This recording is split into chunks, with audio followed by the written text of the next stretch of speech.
Hi, and welcome back to Inspired to Game. I'm Sean. And I'm Lola. If you like what you see here, please support our channel by subscribing down below. And if you're already subscribed, thank you very much and welcome back. Today we are talking about Weather Machine by Vital Lacerda and put out by eagle-gryphongames. So, in Weather Machine, Professor Latif has created a weather machine where he thinks he can control the weather. But every time he runs it, it kind of causes havoc and makes things worse. Now, you're also a scientist, so you're going to take your army of bots off your assembly line. You're going to try and gather some resources, run some experiments, do some research, write some papers, try to control the weather, and hopefully get a Nobel Prize out of it. Doesn't hurt to get a Nobel Prize. Of course. We're going to give you a very quick overview of how it plays, just the basics, so that our review makes some sense. Weather Machine is as simple as moving your scientist worker to one of 4 locations for each turn. One of the options you can do is to place them in resupply, where, just like it says, you can procure different resources such as chemicals, or release additional bots out of your own space, or expand your workshop. You can also use this opportunity to spend resources to change the order of play for the next round. Another option that you can do is to go over to the government machine. They've created their own machine, and there you have 2 options. You can sell a part, or you can secure a subsidy. Another place you can go is to Latif's lab. This is the weather machine itself, where you can work on the experiment, or you can publish a paper. The next place that you could go to is R&D, research and development, where you can research, or you can use your published works to make a breakthrough. That's the crux of the game. From there, everybody has their own player board. This is your office space where you will be putting research tiles that you have gained from within the game. Once you have 3 in the row of the same weather type, that is when you're able to publish a paper. And then when you make a breakthrough, you get awards. If anybody gets 3 awards, they will earn a Nobel Prize. As they make breakthroughs over at R&D, they improve the weather condition. Of course, the one thing about that is that weather condition is always getting worsened through the activation of the weather machine, which happens at the end of every round. For the weather machine to activate, activation is determined by where Latif's assistant is located, and if that arm of the machine is filled up and one of the weather tiles is present on the board, it runs. Also on your player space, you have resources to manage and your own workshop for materials to use throughout the rest of the game. That is Weather Machine in a nutshell. Obviously, there's a lot more to it than that, but that gives you the basic idea of how it runs. So this is, like most Lacerda games, it's a heavier Euro, and there is a lot to this game. There's a lot you can do in it. There are a lot of, like most games, the reason for playing, the object of the game is scoring points. But how you can score points, you can do it by timing your experiments with the weather machine. You can get a lot of points that way. You can get points for publishing papers and making breakthroughs, getting towards that Nobel Prize. There's a lot of different paths. There's a lot of stuff to grasp onto and yeah, use in this game. And the art is gorgeous. So yeah. You've seen the board, you see all the components. That's one of the first things that drew me in when I saw this campaign go live. That, and of course that it's a Vital Lacerda game, so that always gets me pretty thrilled. There's so much going on. It's so visually stimulating. The components are top notch. And if you have the metal gears are really nice. Some people actually don't like them and prefer the original punch board that it comes with, because the gears have similar color hues that are harder to tell apart. But it's made a little bit easier by knowing that they're actually different shapes. So if you know that, then it's just fun to play with them, because it gives you this feeling that you're actually kind of working on building the machines, and they spin too. I was gonna say, the red ones have more spokes than the pink ones, and the red ones spin where the pink ones don't.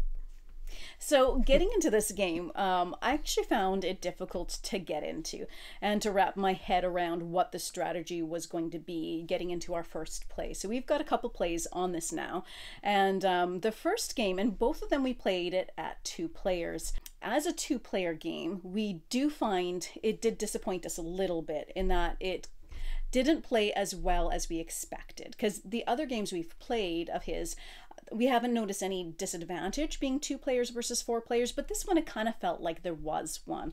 One thing is with Latif, so he circles around the board as you go around and hits an income portion. But with 2 players, he really wasn't going around all that often, and we really only have one or two income phases within a turn within the game. As well, the machines aren't going to run as often with 2 players. Like, say for instance, the government machine, there's 3 spots for 3 bots. Well, that's going to feel much quicker if you got 4 players versus 2 players.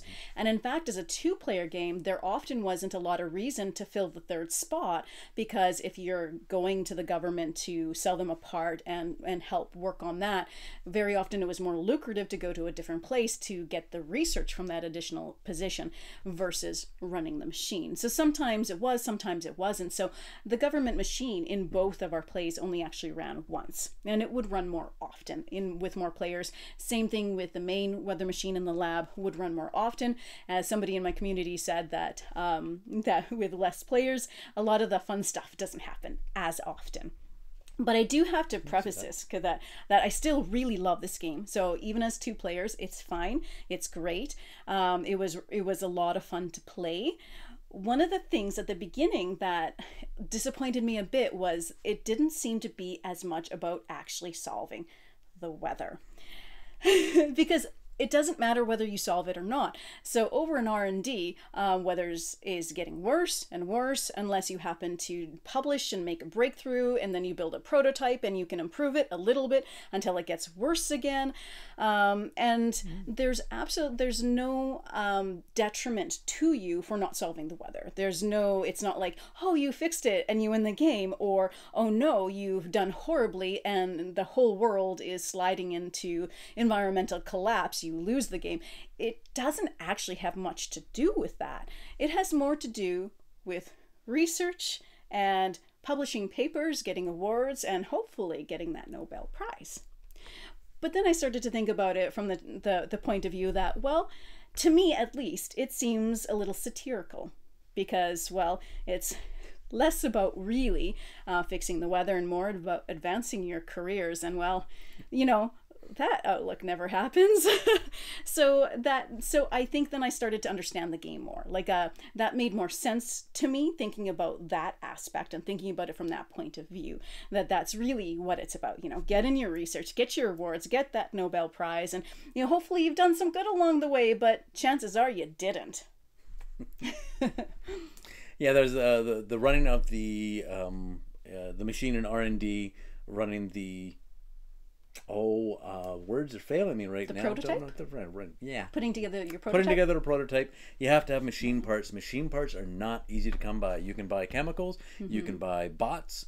You can buy expansions to your workshop, but you cannot buy a machine part. You have to find those elsewhere on the board.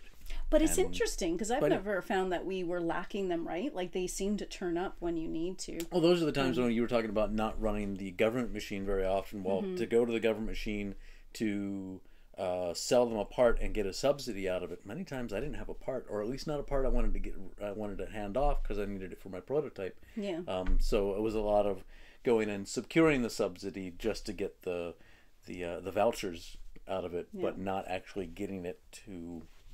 Well, and then you have to consider the next term. Sorry, and then you have to consider the bots too, because when you put a bot there, and you need to put a bot there, and it's stuck there, you don't get that back. That's gone for the duration of the game. And same thing when you go into R&D. When you run the weather machine, you get those ones back when it runs, but that's about it. So you have to be very tight with your resource.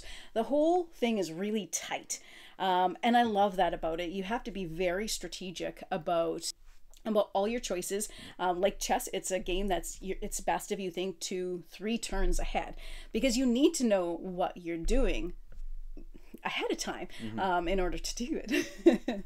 No, it was great fun, to get to the end of the game and go, okay, so that's where it went, and oh no, if I had done that, and that, I would have done a little bit better.